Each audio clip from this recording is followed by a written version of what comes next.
Recording in progress.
Bueno, para continuar con el módulo de hematología neonatal, hoy vamos a hablar acerca de la terapia transfuncional en la UCIN, tratando de enfocarlo en el uso racional de los hemocomponentes. En esta charla nosotros vamos a hablar acerca de algunos tópicos que durante todos estos años han sido como de debate entre todos los, digamos, entre los grupos tanto de hematología como de neonatología. Entonces, yo creo que para empezar con esta clase tenemos que tener en cuenta un concepto básico, y es que una transfusión en un paciente neonatal no tiene el mismo efecto que una transfusión en un paciente pediátrico o en un adulto. Tiene muchos cambios que va a alterar la fisiología normal del paciente neonato, pero también tenemos que tener en cuenta que, pues ahorita precisamente de lo que vamos a hablar es de un paciente que no está estable. Es un paciente crítico que tiene muchos requerimientos, tanto nutricionales, metabólicos y de todo tipo. Entonces, la decisión no va a ser clara. Entonces, los estudios que vamos a ver a continuación van a contrastar varias de esas situaciones que nosotros debemos tener en cuenta para decidir si un paciente se transfunde o no se transfunde. ¿Ok? Entonces, bueno, va a haber como información tanto para neonatología como para hematología. Digamos que hay mucha practicidad en lo que puede como que agarrar cada uno. Ahora, la terapia transfusional, nosotros sabemos que es una parte integral del cuidado del neonato, porque pues realmente nosotros observamos ciertos parámetros en el recién nacido, como la velocidad del crecimiento, los parámetros cardiovasculares, los requerimientos ventilatorios, y muchas veces descartando algunas situaciones como infección o, bueno, el cambio en los parámetros ventilatorios termina siendo el requerimiento de una transfusión la solución para muchos de los sintomatología que está presentando el neonato. Este de aquí ha sido una estrategia que sirve para prevenir y tratar todos estos efectos que se derivan de la hipoxia tisular. Ahora, el concepto aquí de hipoxia tisular ya, bueno, en los neonatos este es un poco más, digamos, guiado por parámetros indirectos, en este caso taquicardia, los requerimientos de oxígeno y la acidosis. Y bueno, en ocasiones también, y esto es algo que vamos a discutir luego, se utilizan para alcanzar ciertos niveles de hemoglobina y hematócrito y mantener a nuestro paciente, digamos, preparado para ciertas situaciones, principalmente para una cirugía. También tenemos que recordar que durante las primeras semanas de hospitalización, el neonato tiene un alto, es un periodo de alta demanda metabólica, tanto en la parte cardiopulmonar como en venopunciones repetidas. Los estudios dicen que aproximadamente el neonato puede perder hasta un 25% del total de su volemia solo en venopunciones. Entonces, a veces esta situación va a condicionarlo porque pues quizás va en mejoría clínica, pero los repetidos estudios de laboratorio que le solicitamos, sean gasometrías, estudios de laboratorio, pues van a hacer que él entre nuevamente en requerimientos transfusionales y por lo tanto se va reflejado en su clínica. Ahora, como ya les mencioné hace un ratito, fisiológicamente son distintos del adulto. Y aunque aquí vamos a mencionar nada más algunos puntos claves, hay varios estudios que contrastan cómo es la biología de una célula roja madura de un adulto y la célula de un neonato. Y cómo pues tienen diferentes sistemas de acoplamiento tanto al estrés como a la fisiología normal. Entonces, bueno, no está libre de riesgo tener una transfusión para el receptor y por lo tanto toda esta decisión de transfundirlo es bastante compleja. Estas son algunas de las diferencias, digamos, más rescatables en cuanto a la parte biológica de una transfusión en un neonato y un adulto. Por ejemplo, hay que considerar que en neonato el traspaso de los anticuerpos maternos va a resultar en un perfil diferente de compatibilidad.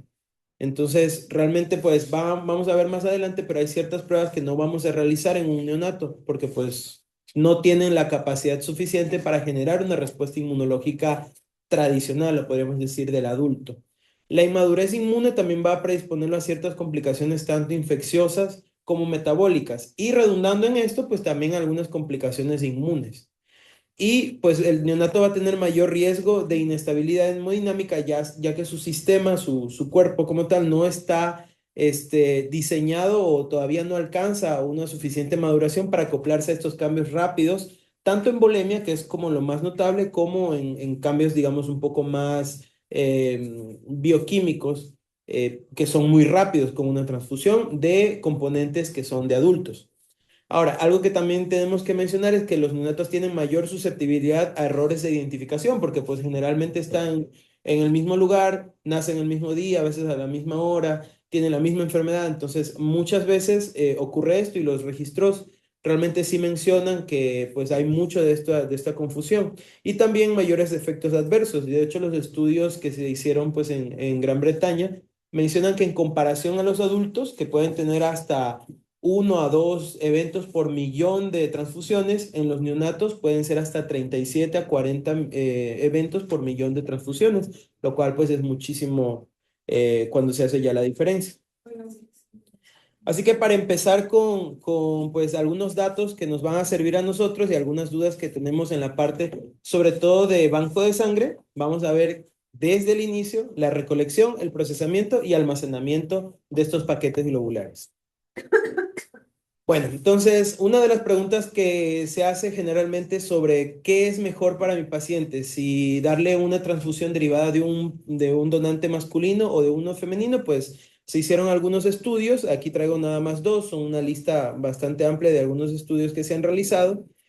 Por ejemplo, publicado en JAMA del 2021 con 181 pacientes, al hacer el análisis de qué era mejor para el paciente de extremo bajo peso, notó que pues, los donantes femeninos tenían menor asociación de efectos adversos, en este caso de broncodisplasia pulmonar, de enterocolitis necrotizante y de retinopatía del prematuro. Mientras que este otro estudio realizado por Murphy en 2018 con 462 pacientes, también decía pues que los donantes femeninos se asociaron a algunos efectos adversos como la muerte, la enterocolitis necrotizante y la broncodisplasia pulmonar. Entonces, si se dan cuenta, estos dos estudios que son los más llamativos contrastan, porque el uno apoya el hecho de que se transfundan de donante femenino y el otro va en contra de eso. Así que realmente todavía no hay consenso acerca de lo que se debe hacer, pero en varios estudios más pequeños siempre ha ido como a favor de que se transfunda de un donante femenino. En cuanto a la edad, también se ha tratado de estimar si es mejor que sean pacientes por encima de los 45 años o por debajo de los 45 años, y aunque tampoco se ha demostrado estadísticamente que sea mejor que se transfundan de uno u otro grupo, generalmente los efectos adversos se ven en pacientes más jóvenes. Y eso pues sí tiene implicaciones con la biología propia del eritrocito a esta edad. Entonces, en la parte del género del donante no hay consenso, pero probablemente sea mejor transfundir de un donante femenino. En cuanto a las pruebas cruzadas, para pues lo que dicen todas las guías es que debe incluir tanto el grupo ABO como el RH, que los paquetes deben ser compatibles tanto con el grupo del neonato como con el de la madre. Y que en este caso, pues las pruebas de reacción inversa no son necesarias, ya que pues el sistema inmune del neonato no va a ser capaz de producir estos anticuerpos hasta que madure. Eso aproximadamente algunos estudios lo mencionan entre los 6 meses, aunque la recomendación actual dice que hay que tomarlo en cuenta desde los 4 meses. Y esto, pues, digamos que da como conclusión que si un paciente recibe una transfusión del grupo compatible, no está indicado realizar una nueva prueba cruzada. Una situación que muchas veces pasa porque, pues, aunque el paciente, digamos, en el área de neonato se pueda someter a este tipo de estrategias, ya cuando pasa a pediatría después del mes de edad, generalmente sí se están repitiendo esas pruebas, pero todo depende pues de cómo ir comunicándolo en el banco en el que uno esté para que no se realicen eso, a menos que pues sea necesario, porque sí hay casos en los que se va a necesitar. En cuanto a las soluciones de almacenamiento, como sabemos, es de distribución general el utilizar el citrato, ¿no? Para mantenerlo como anticoagulante en el caso de los paquetes que guardamos para los adultos. Pues digamos que la progresión de las dudas que hubo en este caso era si es que al paciente le beneficiaba estar expuesto a componentes como el manitol o la adenosina, porque sabemos que no solamente existe la disposición del citrato, sino que tenemos el CDPA1 y las soluciones que están basadas pues también en manitol, en adenosina, como el AS1 y el AS3, que son el Adsol y el Nutricel. Ahora, los estudios se trataron también de corroborar si es que tenían algún efecto negativo el manitol y la adenosina en el neonato. Y pues demostraron que no, que uno puede utilizar cualquiera de estos componentes sin problema y el paciente pues no va a tener efectos adversos. Pero el punto en este caso es saber y conocer la duración de cada uno de estos anticoagulantes, porque por ejemplo la del citrato, el CDP, tiene una duración de 21 días. El CDP A1 de 35 y el Adsol y el Nutricel tienen duración de 42 días. Ahora, ¿por qué es importante esto? Porque ya vamos a ver más adelante, en los neonatos se utiliza una estrategia en la cual utilizamos algo que se llama donador dedicado. Y esta estrategia de aquí está orientada a que un donante sirva para exclusivamente un neonato. Entonces se toma o sea, se saca el paquete sanguíneo de ese paciente y se lo va fraccionando en unidades que van a servir para ese neonato. Claro que esto, pues, dependiendo también en el centro en el que se esté, pero el paquete que es guardado con Adsol o Nutricel va a tener aproximadamente hasta 42 días de duración y nos va a permitir realizar esa estrategia del donante orientado, selectivo para ese neonato. Bueno, ahora, algo que también hay que recordar es que una transfusión, que usualmente pues la medimos a 15 ml por kilogramo, no va a ser enteramente de glóbulos rojos, sino que va a tener aproximadamente un peso de 9 ml de células rojas, pero 6 ml va a ser de solución aditiva, o sea, la anticoagulante. Entonces, por eso a veces pues no se traduce clínicamente en los cambios que esperamos y necesitan más transfusiones. Por lo tanto, la base del tratamiento o del mantenimiento, del inicio y la duración de una transfusión debe ser la sintomatología clínica. Ahora, el tipo de almacenamiento. Pues realmente aquí los estudios lo que indican es que almacenar estas células rojas en, pues, en los paquetes que conocemos producen algo que se llama storage lesions. ¿Qué significa esto? Que conforme van pegándose contra la pared del empaque, van causando daño mecánico. Y dentro de la bolsa también sufren ciertos cambios que hacen que pues, se puedan ver perjudicados los pacientes. ¿Qué tipo de cambios son estos storage lesions? Por ejemplo, la disminución del 2,3-DPG causan deformidad, menor viabilidad y aumento de citoquinas, lo que hace que dentro del paquete se vaya creando un ambiente proinflamatorio y ese ambiente proinflamatorio va a ser el que el neonato reciba. Entonces, esta estrategia Dedicated Donor está como orientada a que el paciente reciba solo de un donante, pero a su vez, digamos que como un evento adverso, podría decirse, va acumulando estos paquetes, porque conforme continúa en almacenamiento, los radicales de oxígeno libre van a seguirse produciendo. El daño mecánico contra la pared del eritrocito va a seguirse produciendo. Entonces, eso es algo que también tenemos que tener en cuenta. Bueno, mayor concentración de factores proinflamatorios y menor capacidad de transporte de hemoglobina, pero pues realmente no se ha encontrado diferencias si es que uno transfunde paquetes que son recién extraídos versus otros que tienen como mayor tiempo de almacenamiento. Entonces, este estudio que puse aquí, que es de la Peer Trial de 2012, incluyó 450 pacientes y compara un grupo que recibía exclusivamente paquetes menores de 7 días versus el otro que recibía paquetes de forma estándar entre 2 a 14 días con una media de 2 a 42 días con una media de 14 días. Y realmente en los outcomes que son como principales, que eran mortalidad y neurodesarrollo, no hubo diferencias. Entonces, eso, pues, ¿qué me dice? Que puedo pasarle, hasta ahora no hay evidencia para requerir uno o el otro, así que puedo pasar los paquetes que tenga disponibles. Este es un gráfico en el cual pues es nada más para recordar cómo el paso del tiempo también hace que se vayan acumulando los productos de desecho y sobre todo estos radicales de oxígeno que se acumulan dentro del paquete y que cuando el neonato recibe esta transfusión también recibe todos esos factores proinflamatorios que se pueden ver reflejados en la clínica. Ahora, otra estrategia que también está sometida a discusión es la de los glóbulos rojos lavados. Esta es una revisión Cochrane. Realmente solamente encontraron un estudio y en este estudio ubicaron 21 pacientes y pues los outcomes que trataron de analizar aquí era si es que el utilizar glóbulos rojos lavados prevenía de ciertos estados infecciosos y sobre todo de mortalidad y de neurodesarrollo. Y realmente pues no hubo pues, ningún resultado a favor ni en contra. Simplemente a que pues si se dispone de estos paquetes se los puede utilizar, no son contraindicación de utilizar en los neonatos.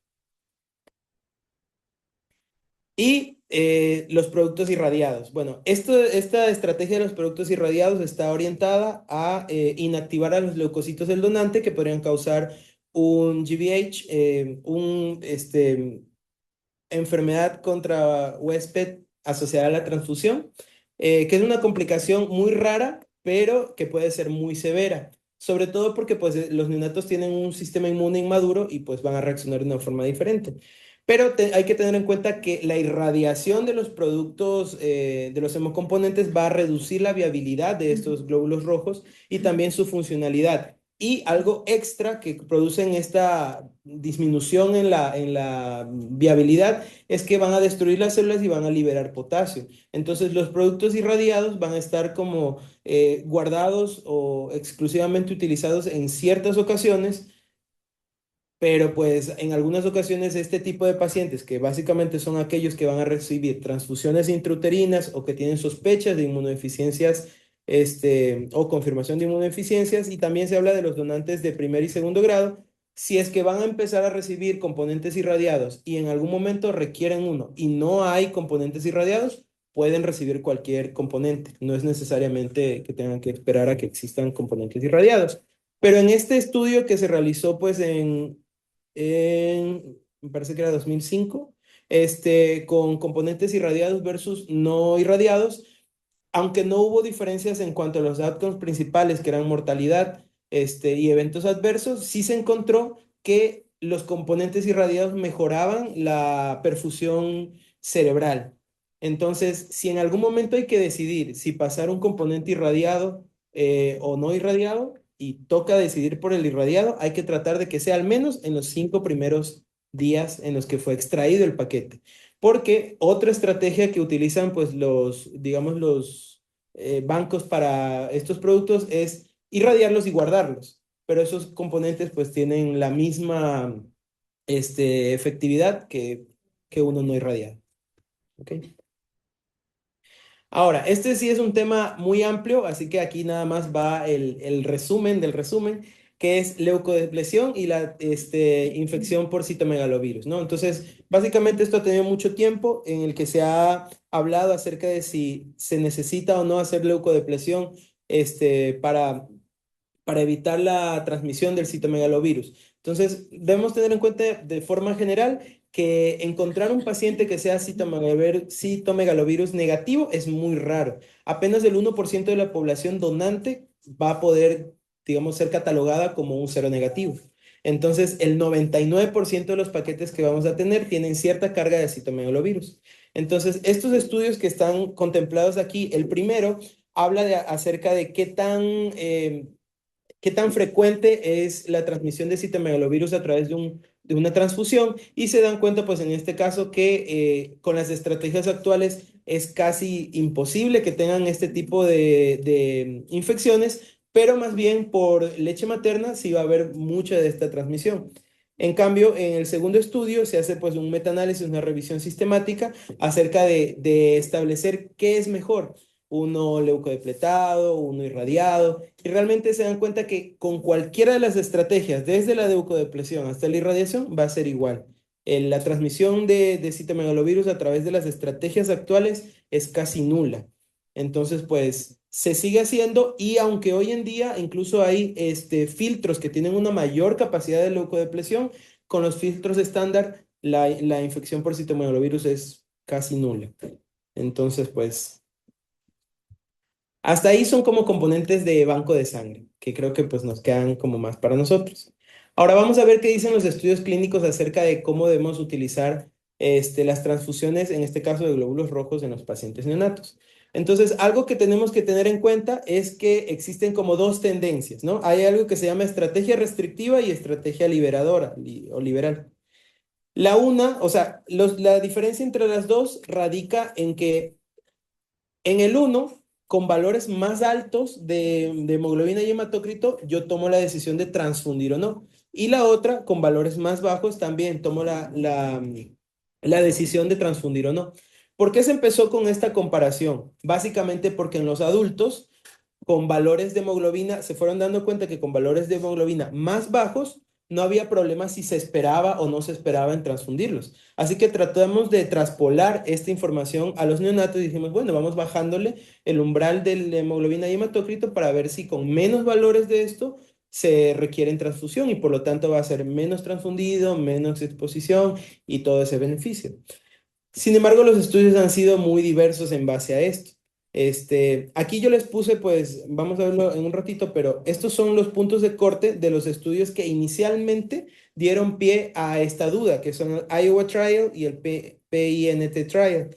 Aquí se comentan, pues, cuáles son los valores de corte que se tomaron en cuenta para la estrategia liberal y la estrategia restrictiva, y se dan cuenta, pues, que son valores bastante diferentes, ¿no? En la una con valores de 11 de hemoglobina, ya se indicaba transfusión y el otro se esperaba hasta 15. Es decir, que esta brecha entre 15 y 11 era como que lo que tenía que esperar el de la estrategia liberadora para recibir una transfusión sanguínea. Entonces, ¿qué es lo que sacamos de conclusión en el primero, en el Iowa Trial de 2005? Fueron 100 neonatos y se dieron cuenta que la estrategia restrictiva se asociaba a eventos adversos más frecuentes como la hemorragia intraventricular grado 4 y la leucomalacia periventricular. Mientras que en el otro estudio, en el PINT Trial, fueron 451 neonatos y en este caso la estrategia liberada se asoció a peores perfiles de neurodesarrollo hasta los 18 y los 22 meses. Hasta aquí pues se quedó como nuevamente esta discordancia de, bueno, entonces, ¿qué hacemos? ¿Somos más restrictivos o más liberales? Entonces, se condujeron dos estudios más y estos son de los estudios más fuertes que debemos conocer como hematólogos en neonatología. Y tenemos primero al Top Trial, que es de 2020, en el cual hicieron un análisis en 1824 recién nacidos de extremo bajo peso y comparaban estas dos estrategias para muerte y neurodesarrollo, sin demostrar diferencia entre las estrategias. Pero este estudio hasta el día de hoy se sigue conduciendo y más o menos pues en 2025 tiene que haber habido un punto de corte porque se iba a hacer un nuevo análisis acerca de si era beneficioso una u otra estrategia en los mismos outcomes, pero en seguimiento. O sea, todos estos pacientes se iban todavía a estudiar para ver si a largo plazo podía ser mejor haber sido conservador o haber sido más liberal. Y el otro estudio que también es muy importante para nosotros es ETNO de 2012, en el cual incluyeron 920 pacientes de varios centros y compararon lo mismo, las mismas estrategias, restrictiva versus liberada, para broncodisplasia pulmonar, retinopatía del prematuro, para estancia hospitalaria y se dieron cuenta que realmente la eficacia es igual. Pero lo que sí se notó es que la estrategia restrictiva tuvo como mayor tiempo de oxígeno suplementario. Entonces, al hacer como un análisis de estos estudios, que realmente son muchos más, nos damos cuenta que aunque no se demuestra una diferencia significativa entre una u otra estrategia, sí hay peores outcomes secundarios en la estrategia liberada. Entonces, lo que se trata de hacer, al menos en algunas guías que vamos a mencionar después, es mantener una estrategia más restrictiva. Bueno, este estudio derivó en los análisis siguientes, que ya son más actuales, de 2023.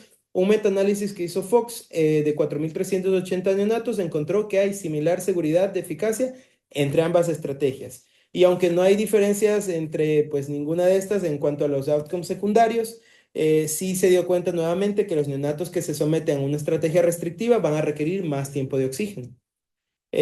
Mientras que Deshman en el 2024 hace otra revisión sistemática de 3.483 pacientes y se da cuenta que ninguna de las dos va a impactar directamente en la supervivencia y tampoco se va a asociar a mayores riesgos de outcomes secundarios como la broncodisplasia, la hemorragia intraventricular, la retinopatía y la enterocolitis necrotizante. Y eso da pie pues a que digamos que en cada centro se sigue individualizando cuál es el punto de corte que vamos a tomar y qué vamos a utilizar nosotros, si vamos a tratar de ser más conservadores o vamos a tratar de transfundir con mayor frecuencia. Ahora, los puntos de corte es otra situación que se ha ido ampliamente discutiendo. ya que la decisión de transfundir basada en puntos de corte tiene muchos contrastes. Lo que debe dirigir la clínica o la decisión de transfundir son los signos de hipoxia tisular, que fueron los que hablamos al inicio, pero también se debe tratar de considerar días de vida, si está requiriendo o no el soporte ventilatorio, si tiene una cardiopatía y obviamente la prematuridad y el grupo en el que esté catalogado este paciente. Estos datos los vamos a leer al final, pero pues vamos a revisar algunos estudios aquí. Traje como las series más grandes de puntos de corte que hay en la literatura. Entonces empezamos por el grupo canadiense. El grupo canadiense trata, lo que hace es dividir el punto de corte en base a si el paciente requiere o no requiere oxígeno. Y esa estrategia fue después pues traspolada a otros estudios que hacen básicamente lo mismo. Pero en el caso de que el paciente requiera oxígeno suplementario, los puntos de corte en base a los días van a ser los que están aquí, con una hemoglobina de 11 a los de 0 a 7 días y un hematocrito de 35, a los 8 y 14 días con una hemoglobina de 10 y un hematocrito de 30, y más de 15 días con una hemoglobina de 8,5 y un hematocrito de 25. En cambio, cuando el paciente no requiere o no tiene soporte ventilatorio, los puntos de corte bajan un poco, con hemoglobina de 10, de 8,5 y 7,5 respectivamente. Ahora, este es uno de los más utilizados, de hecho es referencia en varios estudios que hacen las comparaciones. El otro que vamos a ver está hasta el final, que bueno, ya lo vamos a revisar en un ratito. Un segundo punto de corte que también es importante es el de la guía australiana. En este caso, pues varía apenas por 0,5 en el primero y el otro lo ve casi igual, pero también hace esta diferencia entre que el paciente va a tener un punto de corte si está con soporte de oxígeno y el otro no. Entonces, si es que regresamos al inicio de la exposición donde vimos que uno de los puntos cardinales para decidir si un paciente se transfunde o no era el aumento en los requerimientos de oxígeno. Eso está como evidenciado en todas las guías que estamos revisando. El siguiente es de la guía suiza de neonatología. Este, en cambio, hace un acápite y lo involucra en el grupo, digamos, de soporte de oxígeno a todos aquellos pacientes que tienen una condición crítica. Es decir, que aquellos que están recibiendo soporte de aminas o aquellos que tuvieron, pues, nutrición parenteral, involucra algunas situaciones más, lo lanza al mismo punto de corte. Mientras que los pacientes que no están considerados como una condición crítica tienen un punto diferente. En la parte de los Estados Unidos, una de las guías de referencia, porque casi todos los hospitales tienen su propia guía de referencia, está la Cruz Roja, el American Red Cross. En este caso, ellos hacen una mención y lo dividen como por sintomatología clínica o por grupo clínico, se podría decir. Entonces aquí tenemos, por ejemplo, aquellos que tienen una enfermedad cardiorrespiratoria severa y ponen ahí, estos son nada más ejemplos, hay una lista de como 12 situaciones que van en este capítulo, que son la ventilación mecánica con una FiO2 de más de 0,35. En este caso se toma el punto de corte del hematócrito de 40 a 45. Asimismo, el cambio a enfermedad moderada, en caso de que tenga CPAP o puntitas nasales, o en caso de que vaya a una cirugía o que tenga anemia estable. Pero bueno, aquí se incluye el concepto de pobre ganancia ponderal, que también está incluido pues en varios estudios. Digamos que las guías británicas son las más extensas y estas hacen muchos contrastes.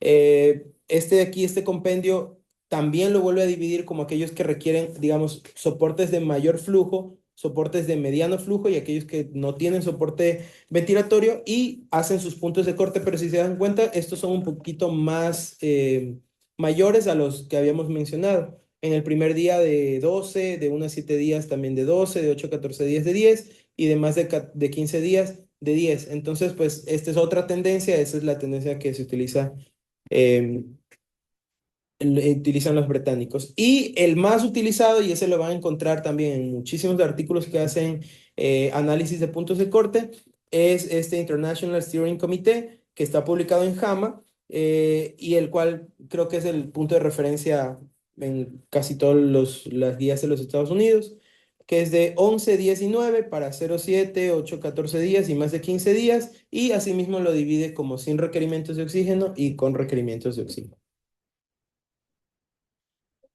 Muy bien. Entonces vamos a regresar a la primera diapositiva porque ahora sí hay que dar algunos factos acerca de estas transfusiones en los neonatos. Bien, ahora, ¿qué vamos a esperar cuando tengamos una transfusión de 10 a 15 ml por kilogramo? Más o menos un incremento de 1 a 2 gramos por decilitro en la hemoglobina.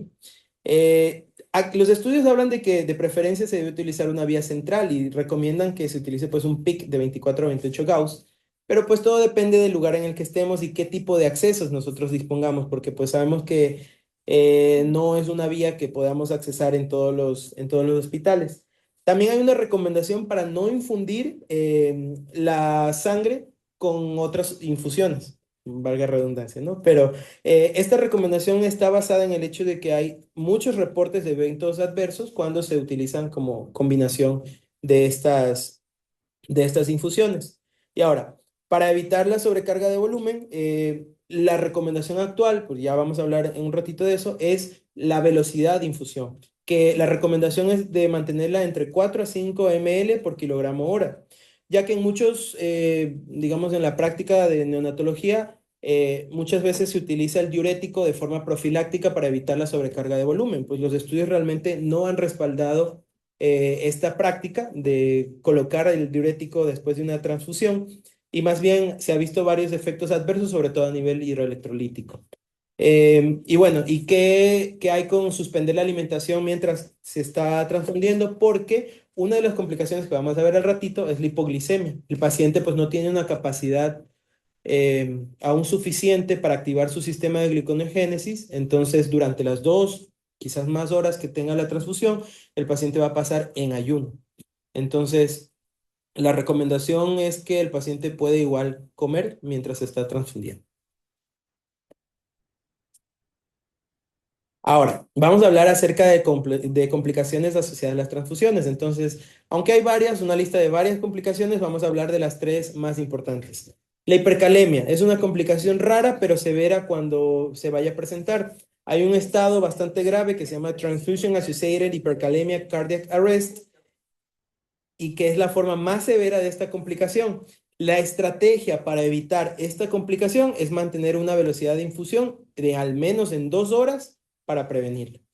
La hipoglicemia, que la hablamos hace un ratito, es la pues, reducción en la infusión de las soluciones glucosadas durante la infusión, sumado a la incapacidad del neonato para activar su sistema de gluconeogénesis. Entonces, pues, a veces el uso de dos vías o a veces el que permitirle al paciente pues, comer durante la infusión va a evitar eso, pero hay que tener en cuenta pues, esa inmadurez que tiene el sistema orgánico del paciente y que no le va a poder permitir producir suficiente gluconeogénesis. Y la otra es la hipocalcemia. Entonces, en este caso tenemos que considerar algo que hablamos al inicio, que eran los anticoagulantes, el citrato. En este caso, el citrato va a actuar como un quelante, digamos, de calcio, porque va a unirse al calcio y va a impedir que se distribuya. Sumado a esto, la inmadurez hepática y renal que tiene el neonato va a agravar la toxicidad por la hipocalcemia y la estrategia para prevenirla es tener en cuenta, bueno, si no está recibiendo un aporte de calcio, ver cuáles eran sus niveles de calcio antes de la transfusión y corregirlos antes de la transfusión, porque después de la transfusión pues ya van a estar disminuidos. Hay algunas complicaciones inmunológicas, en este caso el TRIM, que es el Transfusion Associated Immunomodulation, que básicamente es un concepto para describir todos estos efectos inflamatorios derivados de los productos de los radicales de oxígeno que libera el paquete globular y que también tiene un efecto inmunosupresor que está asociado a las transfusiones. Ahora, también hay que tener en cuenta que los leucocitos del donador van a interactuar con estos receptores y también van a causar estados como la inmunomodulación o la aloinmunización. Y que otro componente que va a contribuir a esto es el hierro que no está unido a transferrina, que pues en paquetes globulares se mide bastante alto. Bueno, lo que se ha observado en los estudios es que hay elevación de citoquinas proinflamatorias, que son casi que las clásicas, IL-6, IL-9, factor de necrosis tumoral, pero también hay producción de radicales libres con estrés oxidativo, y esto puede contribuir a la aparición de algunas condiciones, como el caso de la enterocolitis necrotizante asociada a transfusiones, y la persistencia del ductus arterioso. Y en cuanto a las complicaciones infecciosas, pues aquellos neonatos menos de 1.250 gramos y aquellos que reciben transfusiones intrauterinas son los que tienen más riesgo de presentar infección por citomegalovirus asociada a transfusión. Ya hablamos del uso de los paquetes seronegativos, que son muy poco frecuentes, pero que con las estrategias actuales, pues realmente la infección es poco documentada. Eh, bueno, esto ya lo hablamos. Y otro tópico importante es la enterocolitis necrotizante asociada a la transfusión. Esta pues es una urgencia gastrointestinal que afecta entre 6 a 10% de los neonatos. Ya se conoce que para la enterocolitis necrotizante hay factores de riesgo. En este caso está el bajo peso al nacer, la no exposición a esteroides antenatales, tener Apgar menos de 5, la ventilación prolongada, el uso de los antibióticos en los primeros 10 días. Pero se ha dado como el concepto de que todo evento de enterocolitis necrotizante que aparezca a las 48 horas de haber recibido una transfusión se va a catalogar como una enterocolitis asociada a transfusiones. Sin embargo, hay un sesgo importante en este concepto. Bueno, ya lo vamos a explicar, pero básicamente los estudios no han logrado demostrar que hay una asociación directa entre ambos factores. Ahora, la sospecha de esta condición se basa fisiopatológicamente en que las transfusiones pueden alterar la circulación esplácnica. Y de esto sí hay mucha, pues, fisiopatología ahí metida de cómo la circulación esplácnica se ve modificada por el eritrocito adulto. Pero, como les comenté, hay un sesgo importante y es que los pacientes que van a recibir una transfusión pues son pacientes que están anémicos y que están graves. Entonces, realmente considerar que sea una enterocolitis necrotizante por la transfusión versus que sea por su mismo estado crítico es un sesgo que no se ha podido como separar y los estudios no lo han podido como separar. Eh, y bueno, unas frases estadísticas favoritas, esto es una asociación no causal, que correlación no implica causalidad. ¿Ok? Este de aquí es un estudio realizado en el 2017. Sí, 2017, por Parvesh. Este de aquí es un análisis, una revisión sistemática con un metaanálisis y en este caso nosotros nos vamos a dar cuenta, revisión rapidita de esto, que la distribución del gráfico plot es bastante diversa, ¿no? Tenemos estudios totalmente a favor y estudios totalmente en contra. Y eso hace que el diamante pues caiga cerca de la unidad, por lo cual realmente no hay un indicio de validez estadística. Pero el dato importante aquí está en la significancia y al cuadrado. Este de aquí es un valor que estadísticamente lo que refleja es la heterogeneidad que tienen los estudios. Es decir, algunos estudios consideraban un paciente crítico con tales características, otro lo consideraba con otras características, otro solamente incluía los de muy bajo peso y otro medía outcomes diferentes como solo retinopatía. Entonces, ante la diversidad de estos estudios, lo que recomienda este de aquí es que se realice un estudio solamente orientado a verificar pues, si hay alguna relación o no. Bueno, entonces no hay evidencia significativa que relacione las transfusiones y la enterocolitis necrotizante. Y hasta ahí glóbulos rojos. Ahora vamos con plaquetas. Bien, bueno, trombocitopenia, menos de 150.000 plaquetas, es bastante frecuente en neonatos. La incidencia va más o menos entre 1 a 2% de los neonatos sanos, pero en neonatos enfermos va a incrementar hasta el 25 a 35%. Y en los niños que son de extremo bajo peso, en los neonatos de extremo bajo peso, va a llegar hasta el 70%. Entonces, realmente es multifactorial porque también puede verse relacionada a infecciones intrauterinas, a insuficiencia placentaria, sepsis neonatal, a medicamentos o a trombocitopenias inmunes. En este caso, pues el trastorno hemorrágico más frecuente y más grave que se da en neonatología es la hemorragia intraventricular. Pero este de aquí, pues en los diversos estudios que se ha hecho de fisiopatología, más bien ha estado asociado a esta fisiología cardiorrespiratoria más que en sí a los valores de plaquetas. Pero la combinación de trombocitopenia y sangrado es una indicación absoluta de transfundir a un paciente. La que está siempre en debate es la trombocitopenia sin sangrado. Y esos son pues estudios que no han tenido todavía un valor de corte definido. El estudio más importante que debemos saber aquí como hematólogos es el Planet 2. El Planet 2 es un estudio realizado en 2019 con 660 pacientes que compararon dos puntos de corte, en este caso 25.000 versus 50.000 en neonatos pretérmino. y encontraron que en el punto de corte de 50.000, es decir, aquellos que transfundían con 50.000 de plaquetas, había mayor riesgo de muerte por sangrado.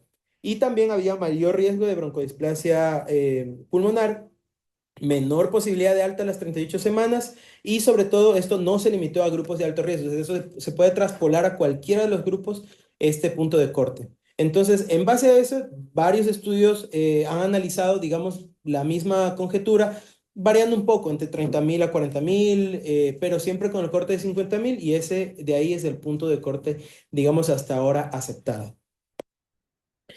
Este de aquí es un consenso de Gilmore, este es más actual, del 2024, en el cual se hace ya recomendaciones de cuándo transfundir al paciente con un concentrador plaquetario. Entonces, algo que debemos recordar antes es que las plaquetas neonatales, al igual que los glóbulos rojos, no son similares a los de los adultos. De hecho, tienen una fisiología distinta, tienen, digamos, se fragmenta en menos plaquetas, tiene una vida media un poco más corta. La fisiología realmente sí difiere. Su contenido proteico y sus vías de señalización, al no estar totalmente maduras, son diferentes y funcionan diferente también. Recuerden que las plaquetas no solamente son pues, antiagregantes, sino que tienen funciones inmunológicas y que una transfusión de plaquetas de un paciente adulto que tiene ya otra señalización y otra producción de sustancias puede alterar la homeostasis del neonato, aumentar el estado inflamatorio y provocar sobre todo cambios vasculares, que es uno digamos que está en tendencia hoy en día. Hay una autora que se llama, es de apellido Davenport, que está haciendo varios estudios acerca de, digamos, todos los efectos adversos que produce, hasta lactantes y hasta escolares casi, de haber recibido transfusiones de plaquetas en la etapa neonatal, sobre todo en los prematuros. Entonces, bueno, ¿qué es lo que nos dice en este caso Gilmore? Lo separa en el neonato que está sangrando y el que no está sangrando, ¿no? En el que está sangrando, pues realmente los valores de corte casi que no importan. Bueno, entre menos de 25, 25 a 50 y 50 a 100, la indicación es transfundirse. En el que tiene más de 100, busque otra causa. Pero en el neonato que no está sangrando, si es que tiene menos de 25.000, la indicación es transfundir a 10 ml por kilogramo en 2 horas.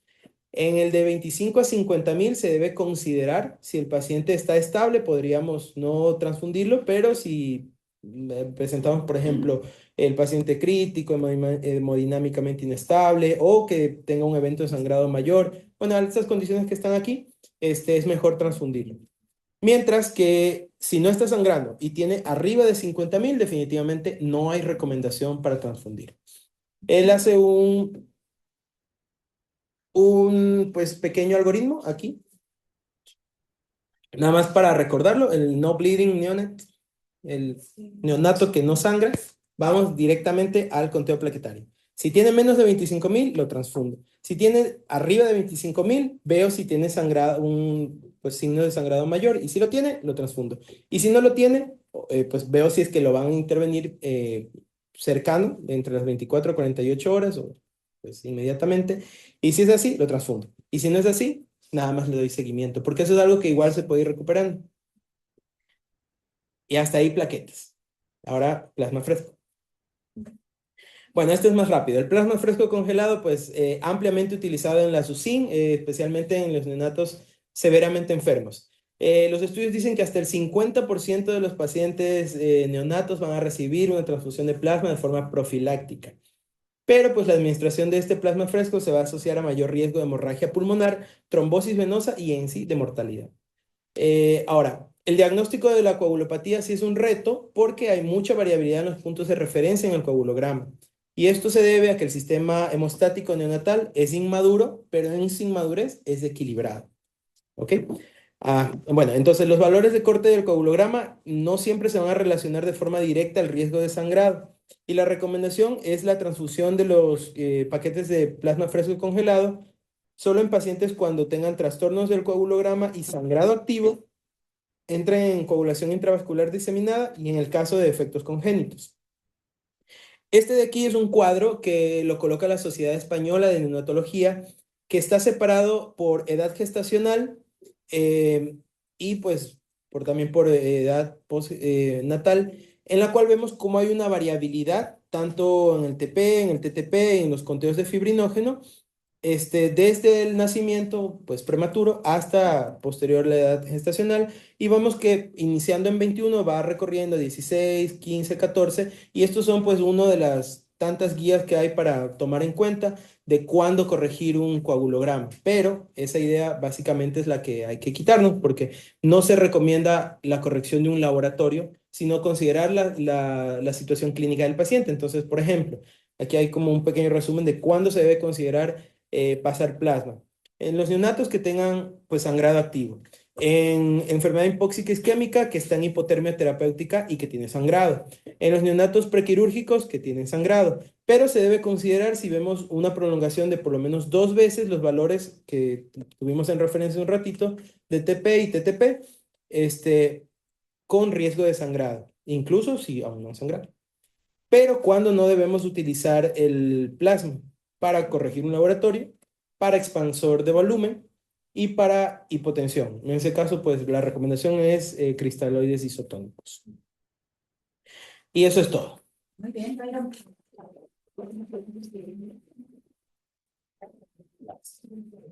Excelente revisión. Sí. Felicidades. Gracias. Y aparte lo completaste en 50 minutos. Muy bien.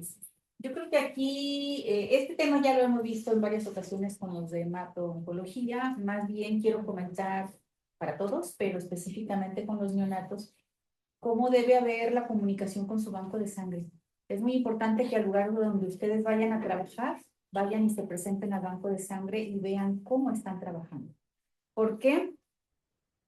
Tenemos todavía un gran vacío en la norma oficial, norma mexicana para medicina transfusional.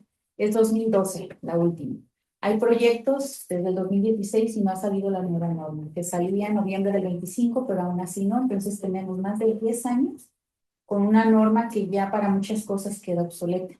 Sin embargo, hay laboratorios o bancos de sangre que ya se están ajustando al nuevo proyecto de norma. Y es muy importante ustedes que vayan a presentarse y vayan a informarse qué están haciendo, cómo están haciendo sus tamizajes serológicos. Es serología convencional, es NAT-PCR, es cómo lo están haciendo para que ustedes puedan confiar en que sabemos que pues a la serología mediante NAT ha cortado, más bien el tamizaje infeccioso mediante NAT ha cortado de manera impresionante las ventanas para VIH, para hepatitis B, para hepatitis C, para todo esto, ¿no? Entonces les da un poquito más de holgura. No por eso debemos abusar de las transfusiones, pero es importante que sepan qué metodología se está utilizando. Por otro lado, también es importante que tengan la comunicación directa, sobre todo en los prematuros de muy bajo peso de nacimiento, puesto que ya lo dijo Byron, es importante que esos niños se expongan de preferencia a un solo donante, ¿sí? Y no estarle dando boletito de Juan, Pedro, María y Rosa cada vez que se transfunden, porque son boletitos para reacciones transfusionales o eventos adversos, incluyendo las infecciones. Entonces, este banco de sangre, si ustedes tienen un neonatito de muy bajo peso y van a requerir transfusión cada 8 días, bueno, pues ya dijimos que hasta 41 días puede durar almacenado ese paquete globular y les pueden fraccionar para estarles mandando bolsitas pequeñas del mismo donante, ¿sí? No así también olvidarse de liberarlos cuando ya no se necesitan. Es decir, el niño ya no requiere, se fue a casa, ya no necesita, falleció, lo que sea. Bueno, pues entonces liberar esas unidades que ustedes almacenaron para ese paciente de manera dirigida. También es importante que vayan y chequen cómo se está haciendo la leucodepresión o la leucorreducción.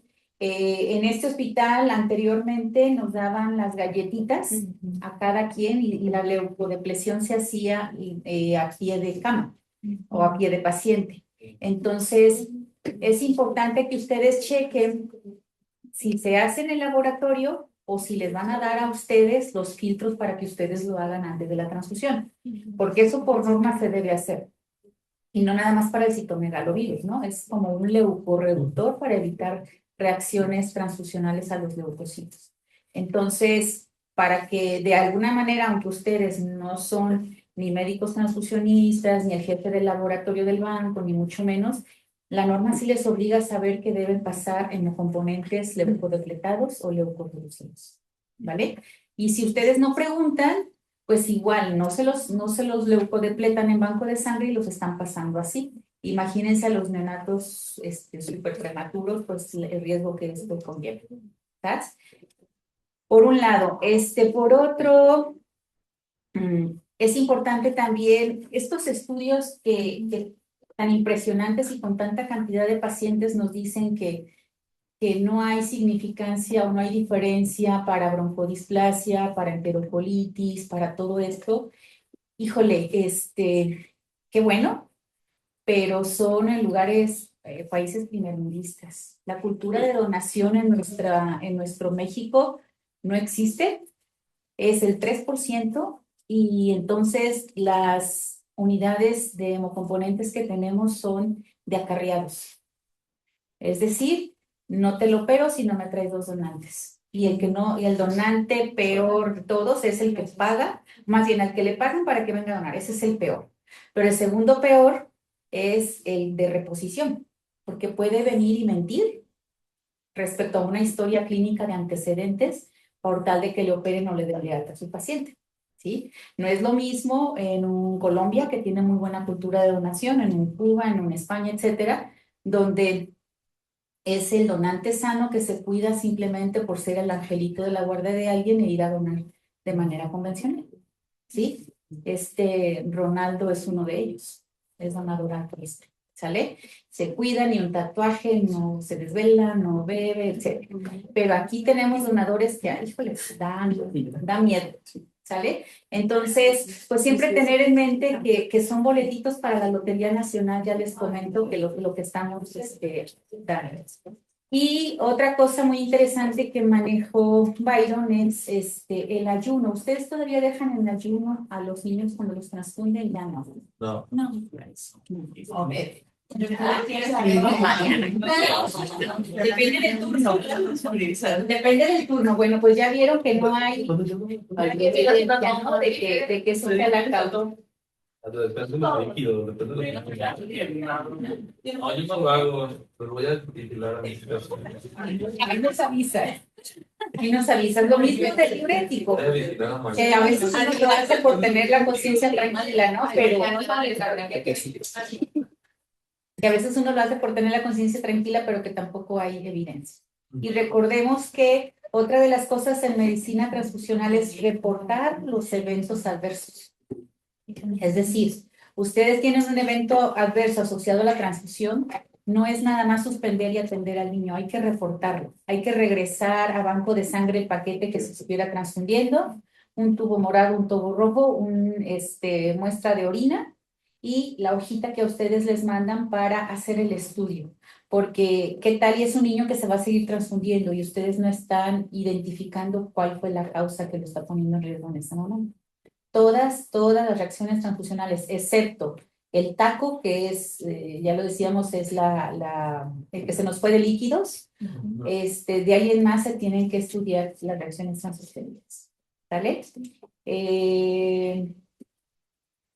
Se me hizo curioso que en uno de los estudios que comentaste dice que pasar las plaquetas en 2 horas. Ah, sí, se me hizo mucho. Es muchísimo tiempo, ¿no? Ya sabemos que se precipitan, que que hay que pasarlo tan rápido como el bebé, en este caso hablando de los prematuros, y la vía lo permitan.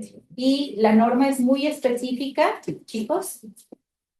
La norma es muy específica en que por esa vía donde se está pasando el hemocomponente no se debe pasar absolutamente ningún otro medicamento, no nutrición parenteral, no albúmina, no nada excepto solución salina, ¿sí? Y pues ahí otra vez caemos a lo mismo, estos niños pueden hacerles hipoglicemia si es que se dejan en ayuno para la transfusión. Entonces pues hay que tener alguna otra vía. ¿Alguna duda, algún comentario? ¿Sí?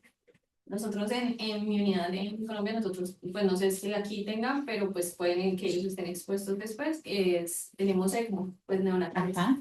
Y los seres neonatales sí es súper importante que el donador de la transfusión sea, o sea, que la transfusión se haya donado en los primeros 7 días, porque tiene más cantidad de Sí. Entonces, como lo que va a ayudar es a que se libere más fácil el oxígeno, es súper importante que los niños no se transfundan con paquetes globulares que lleven más de 7 días de vida.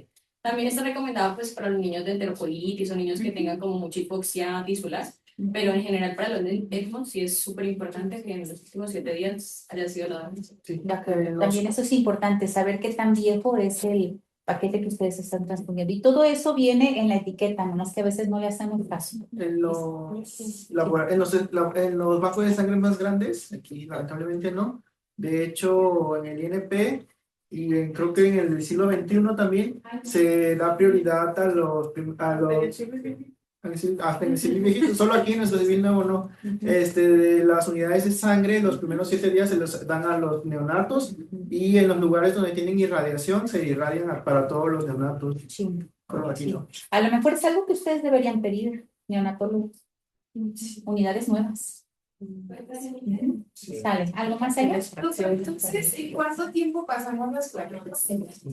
Pues mira, generalmente es en 30 a 60, como la vía lo permita, o la sobrecarga que pienses ocasionar de tu bebé lo permita. Nosotros aquí lo pasamos a chorro. Porque tenemos niños grandes, pero en general. Pero acá es de 30 a 60. Pero 2 horas sí ya es mucho. Y acuérdense que hay que estarlas agitando. Sí, que no se inyecta siempre, sí. Sí, En esa gravedad y moviéndolas. Sí. Porque hay enfermeras de la UCIN que los pasan con jeringa. Sí. Porque como son volúmenes pequeños, los sacan y la hacen así. Sí, eso no es correcto. Bueno, usualmente nosotros las pasamos en 2 horas. Sí, es mucho tiempo. Y en pediátricos sí era como hace eso. Sí, así es. Ahorita 60. ¿Algo más? Y esas prácticas de que agarran y indican plaquetas cada 12 horas, o así. Depende del estado clínico de tu paciente. Sí, ahí depende. Bueno, es que a veces tenemos pacientes que tienen 5,000 plaquetas. Sí. Sí, pero Y una realmente unidad te espera que enfermos. suban a 55,000. Exacto, entonces para Ya que los necesitas, pacientes- pero o sea, si le transfundes un concentrado plaquetario y deja de sangrar, puedes suspenderla. Pero si continúa sangrando, puedes valorar hacer otra transfusión. Sí, y ahí es muy importante el hecho de que si su paciente lo que requiere son plaquetas, hay que tratar de pasar a féresis de plaquetas, ¿sí?